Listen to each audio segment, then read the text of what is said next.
Wala nang makakapigil pa.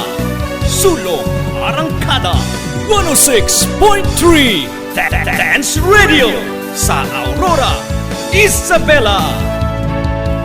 Edukasyo'y susulong, basta't magtulong-tulong. Sulong edukalidad, Dance Radio. Learning is amazing.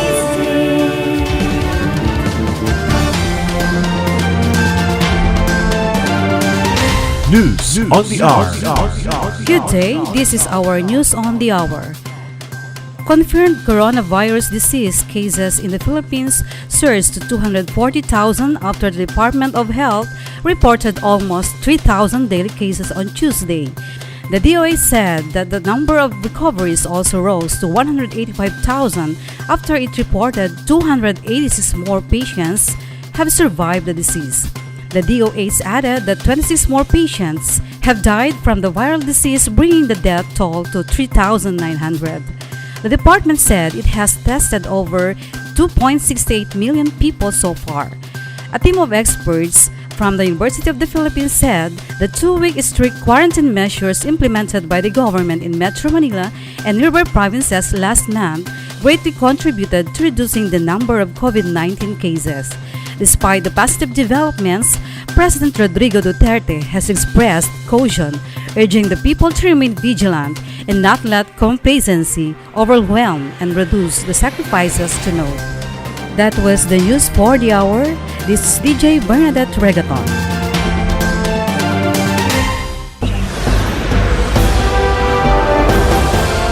DWDR News Editorial. 6 months after Metro Manila and the rest of Luzon went under enhanced community quarantine, the Philippines' harshest level of restriction in the ongoing COVID-19 pandemic, we appear now to be on the downward trend in the number of infections. Defense Secretary Delphine Lorenzana, chairman of the National Task Force Against COVID-19, said Saturday that 3,000 daily infections were reported last Friday, September 4, compared to 10,000 cases the week before. The Department of Health had a similarly encouraging report. In the week from August 29 to September 4, the Department of Health said daily cases range from 1,900 to 4,200. This was so much better than the figures for late July to early August, when 5,000 to 7,000 cases daily were being reported.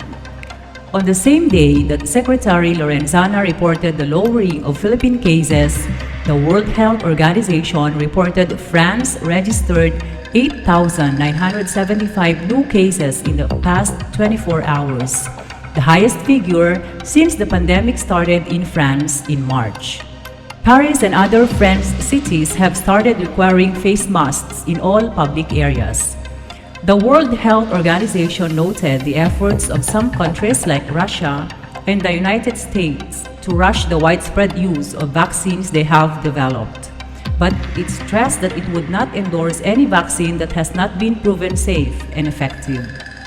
The Russian and US vaccines, along with vaccines in the United Kingdom and China, are still in their final trials involving tens of thousands of people. From the original ECQ, Metro Manila graduated to modified ECQ on May 16, to General CQ on June 1, back to MECQ on August 4, then a return to GCQ on August 19.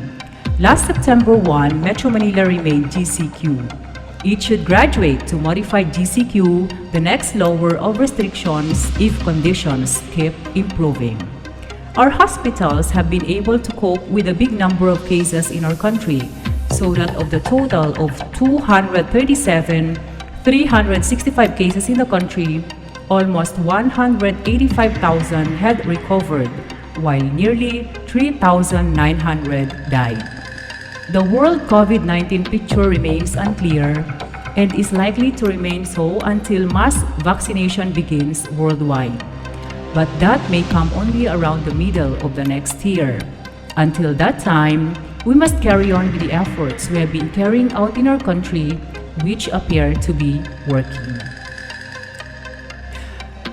You've just heard our news editorial for today. This is DJ Beverlyn Ramirez. Good day, everyone.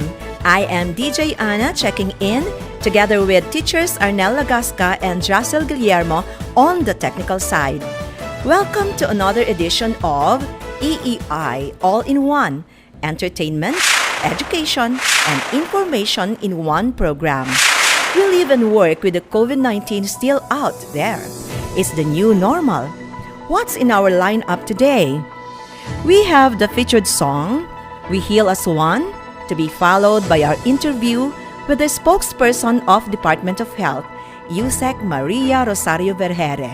Then, our featured radio play will come your way, and later on in the program, of course, you will enjoy our featured topic in our talk show. So, keep it right here on DWDR-FM 106.3 Dance Radio, where learning is amazing. To start with, here is our featured song, a Filipino pandemic music titled We Heal as One. It was interpreted by 25 singers from their respective homes and studios while on quarantine to prevent the spread of the virus.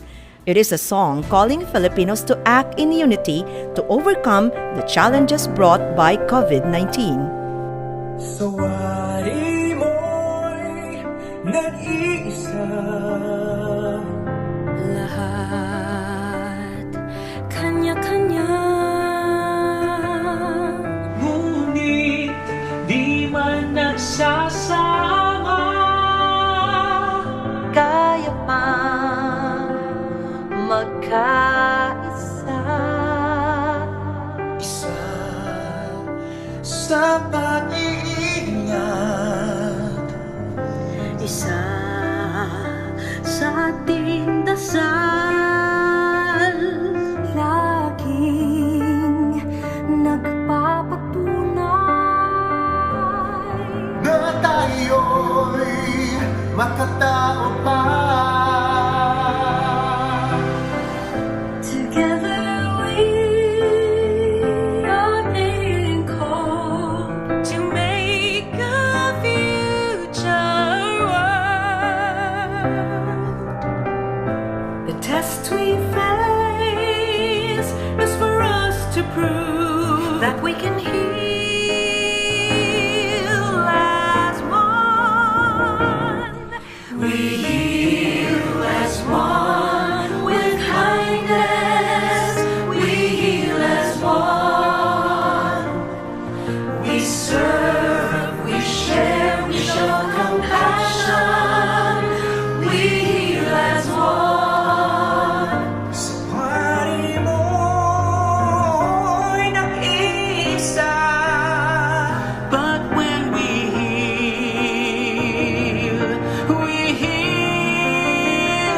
heal as one.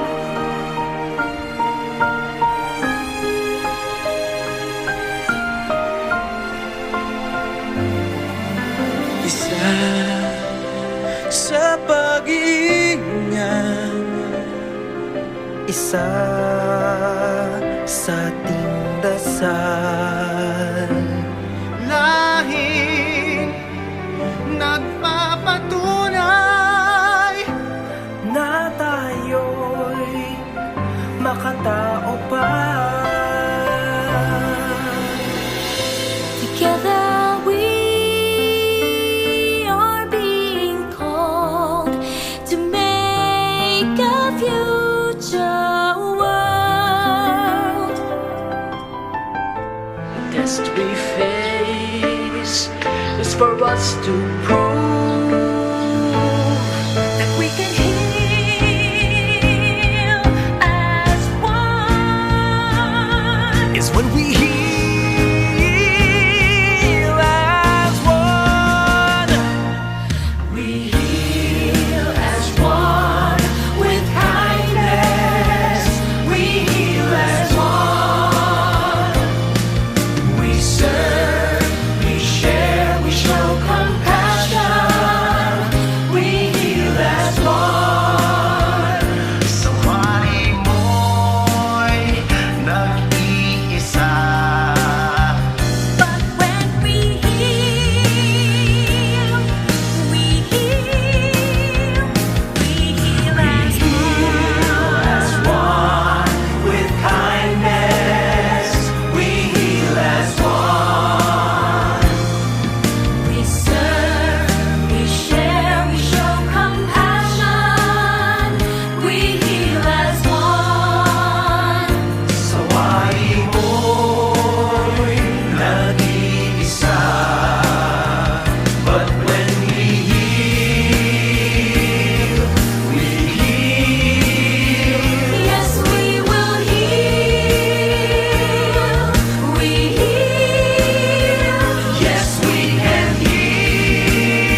just heard the remake of the 30th Southeast Asian Games Anthem, composed by national artist for music Maestro Ryan Cayabyab, lyrics by Palanca Award-winning writer Floy Quintos.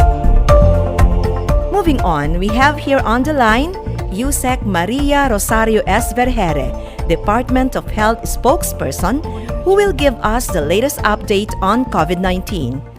Good day, Dr. Vergere. Welcome to EEI All-in-One. Thank you for joining us. How are you, ma'am? I'm good. I want to thank God for keeping me healthy. It's nice to hear that, Yusek. Can you give us the latest update on COVID-19? You know, DJ Anna, as of September 11, 2020, there were 4,017 new cases, bringing the overall tally to 258,000.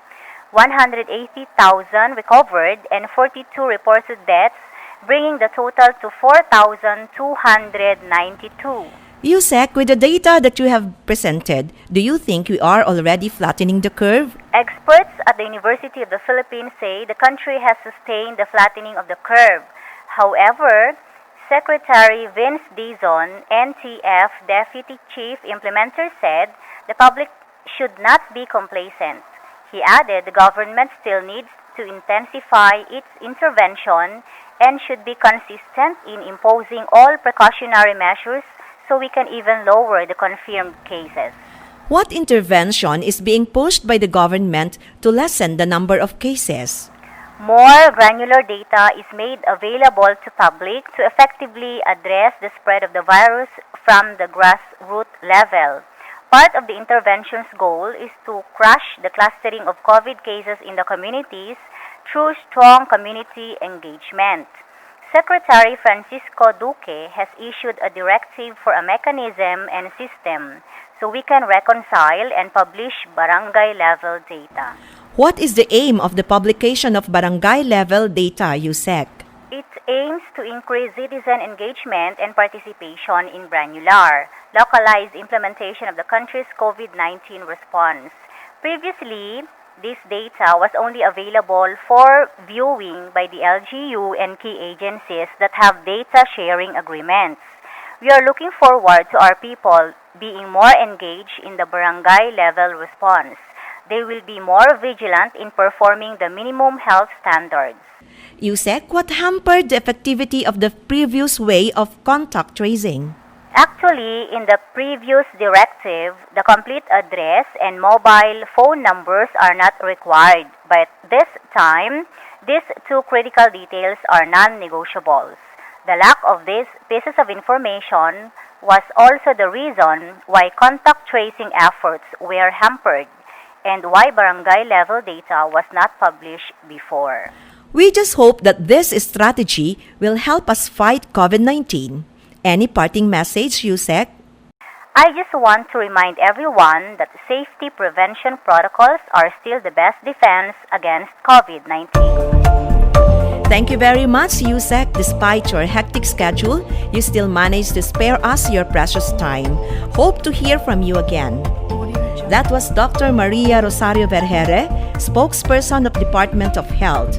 Take it from her. Safety prevention protocols are still the best defense against COVID-19. Please help save lives. Observe health protocol. I'll be back after this reminder. Stay tuned. Buboy, pumasok ka na rito at kakain na tayo. Itigil mo na yung paglalaro. Sayang, mag-home base na ako.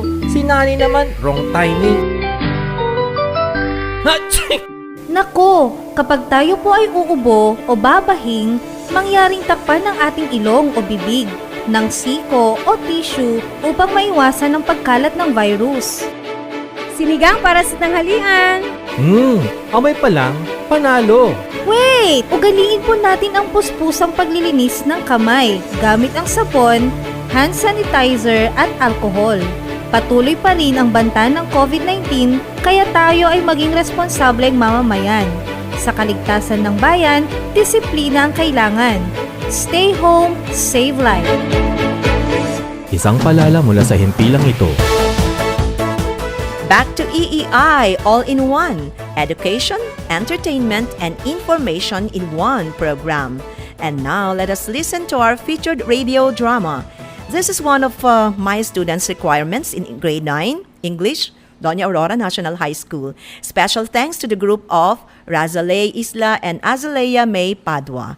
Here now is The Promise. Scene 1. The Introduction.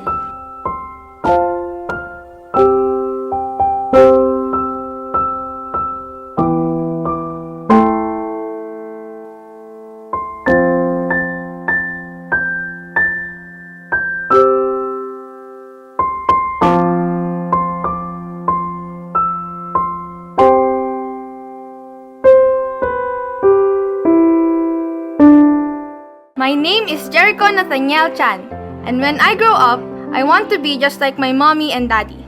I want to be a lawyer. My favorite type of dinosaurs are the stegosaurs.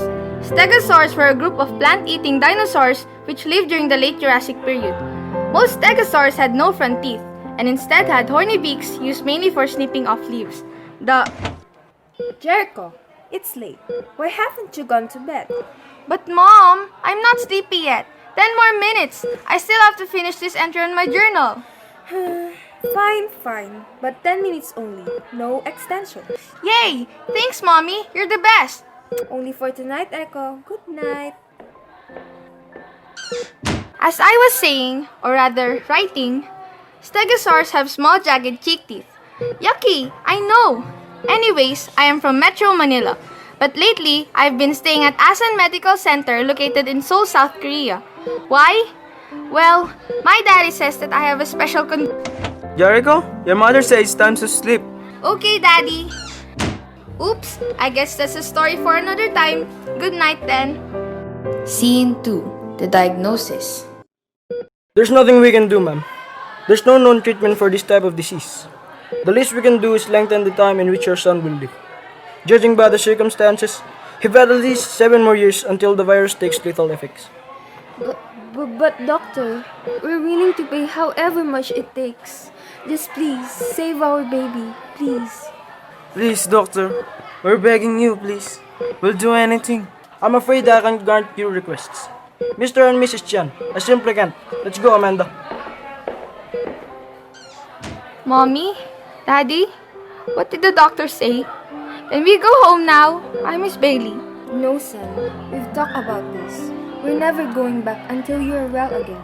But Mom... Listen to your mother, Jerry. It's fine, Robert. What do you want to be when you grow up, Echo?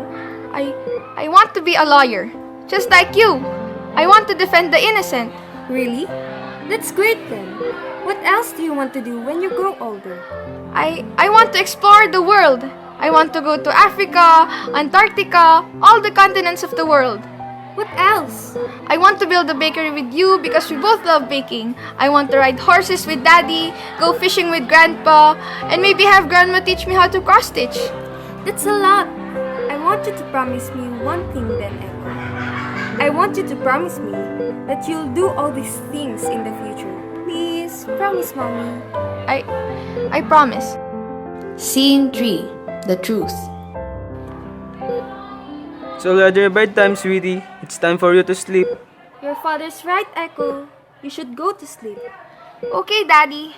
But can you please tell me a story first? Please? Echo? Please! Please.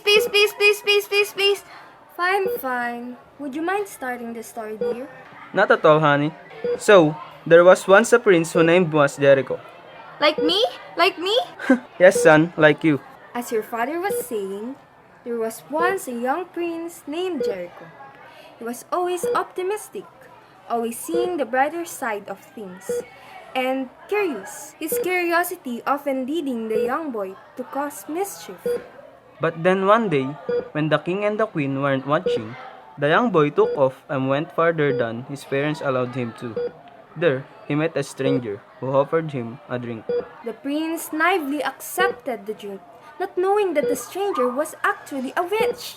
The drink contained the evil witch blood. He wanted to poison the young prince. And soon, the poison took its effect.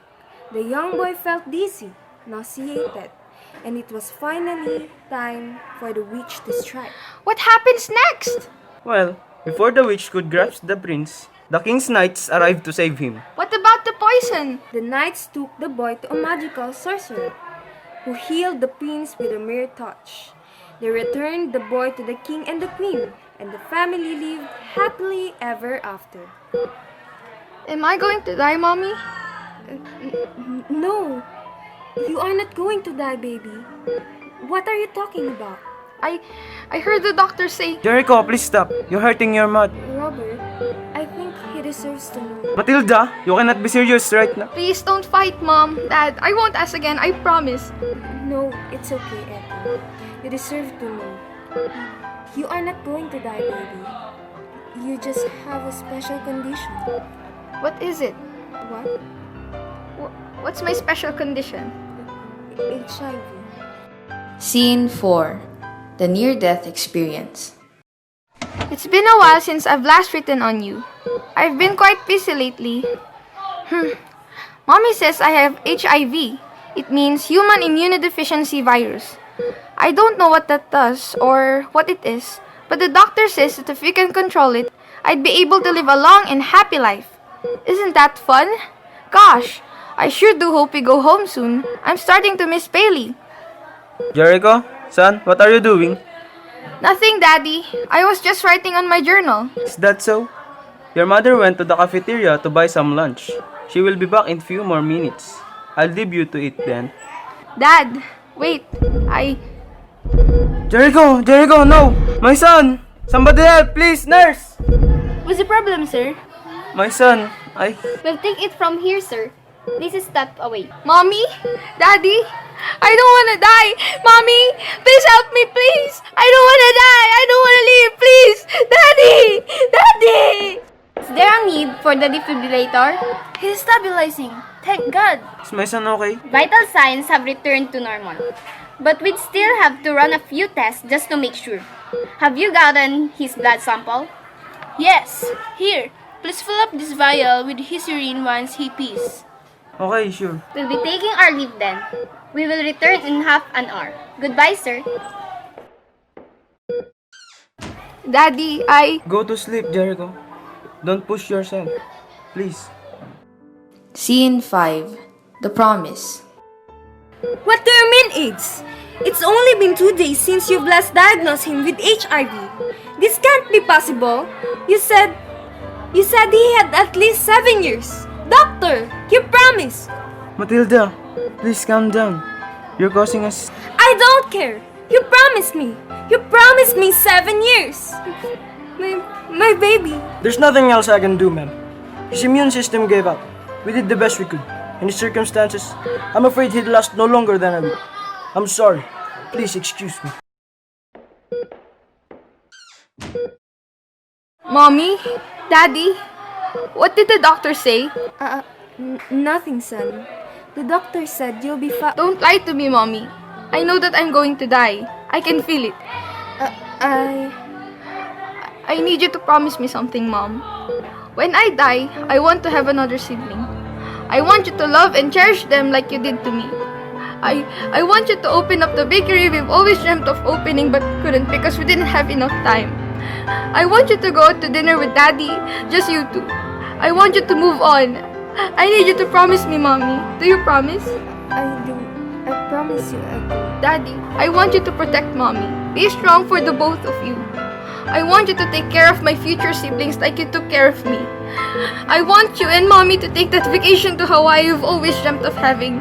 I want you to take Mommy out on dates again. I want you... I promise, I promise. Just please, leave. Most of all, I want you to promise me that you will move on. I want you to promise me that you will be happy with or without me. Promise me, please. We promise. Now, let me see your smile, please. One last time.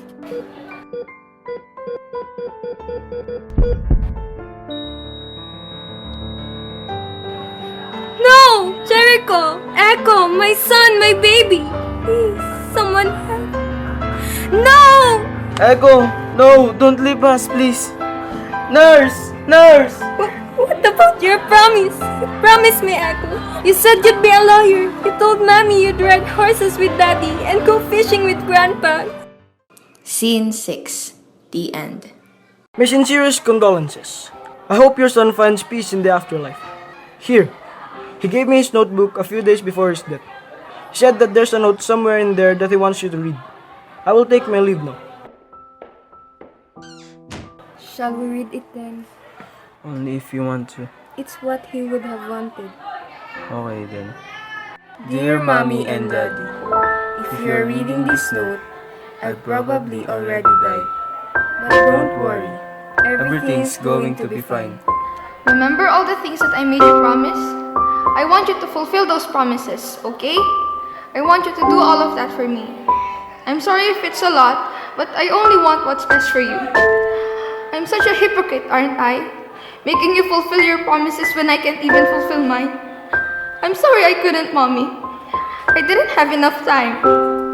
Don't cry for me, okay? Never cry for me. Don't waste your tears on the past. Focus on what's ahead. Please, don't forget me. Move on, but don't forget me. I will miss you. I will miss you so much. Always remember that I love you both, to the moon and back. Always. Your one and only, Echo. You just heard the featured radio play, The Promise. Tune in again tomorrow for another exciting episode. DJ Bernadette will come your way with our talk show segment after these reminders. Stay connected! Kaibigan, alam mo bang mayroong sinusunod na safety protocols na ibinigay ng Interagency Task Force para maiwasan ang COVID-19? Tama ka dyan, kaibigan. Sa Doña Aurora National High School ay safe ka dahil sinusunod nila ang mga safety protocols gaya ng pagkuha ng temperatura ng katawan, pagsagot ng form para sa contact tracing, pagtapak sa footbath, palagi ang paghugas ng kamay at paggamit ng alcohol, pagsuot ng face mask at pagsunod ng 1 metrong distansya. Laging tandaan, mapipigilan natin ang pagkalat ng COVID-19 pag ating susundin ang mga ito. Isang mensahe mula sa Kagawaran ng Kalusugan at ng himpilang ito.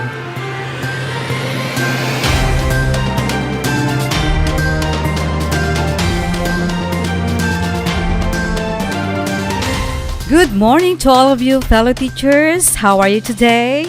I hope you are all in good health. And of course, most importantly, we are all happy despite of this pandemic that we are facing right now. Welcome to another edition of our program. This is DJ Bernadette to give you a sample of talk show. You're going to listen to one of the episodes of Tonight with Boy Abunda with Judy Ann Santos Agoncillo as the guest. But take note, you will be hearing part of the interview, no more greetings and no more introduction. Here we go. Enjoy listening.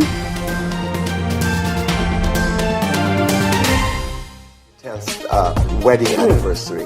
Kumusta kayo ni Ryan ngayon? How is that relationship? Ngayon siguro dumating na kami sa point, Tito Boy, that more than being husband and wives, there's also a friendship where it started. That's beautiful. No? May matindi din naman kami mga pinagdaanan bago namin na-realize na we have to listen to each other. Did you actually fight? Oh, yeah. That almost brought you to like a separation? Oh, yeah. Talaga, meron din. Tinetest ni Lord kung gaano yung faith and yung kung gaano kayo you'll hold on to each other and to that love. Kasi why at paano, di ba? Yung kaya ko ba talaga? Because it's always easy to say it. Oo. Pero pag nandun ka na, kaya ko ba talaga? Saan ka kumapit sa mga pagkakataon na yun? Sa mga anak ko. And then kailangan ko silang tanggalin sa equation. Because it's unfair na I'll stick to the marriage because of the children. It's between me and Ryan. But at the end of the day, hindi ko kaya. Naiisip mo lang siya. Because galit kayo sa isa't isa. And you hate each other sa moment na yon. But it doesn't mean you don't love each other. That's true. Ryan talks about comfortable silence in quotes and being bored together.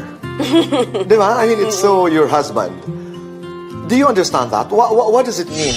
I think importante, Tito Boy, that you give that space and respect to each other. lahat naman ng tao needs quiet time. Hindi mo naman kailangan palaging nag-uusap. Sometimes being quiet is also beautiful. It is. Because you have to listen to yourself. Hindi mo siya kailangan kulitin. Hindi kanya kailangan kulitin. But it doesn't mean that may something. Gusto niyo lang tumahimik. Period. Okay lang naman yun. No, but there's so much beauty in silence. Yan yung natutunan ko kay Rai. To sit still in silence. Because I never had this silence until I met him. Sanay siya doon eh. Na-introduce niya ako sa ganon when we were dating. Kailangan ko mag-news blackout. Ayokong makakita ng kahit na anong balita about me. Ang tindi ng issue sa akin noon. Gusto ko lang mag-zone out, magpahinga.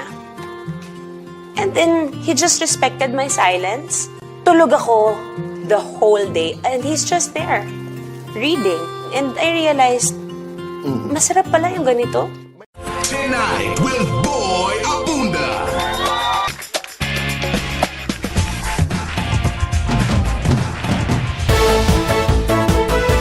You just heard today's edition of EEI All-in-One. Entertainment, education, and information in one program. On behalf of the production team, scriptwriters, teachers Beverlyn Ramirez and Bernadette Regaton, technical specialist, teachers Arnel V. Lagasca and Joshel Rezon Guillermo, webinar organizer Sir Vicente S. Rodriguez, and station manager Ma'am Laila A. Taginod. This is Susana B. Dumon bidding you all goodbye. And always remember to make every day today to learn something new.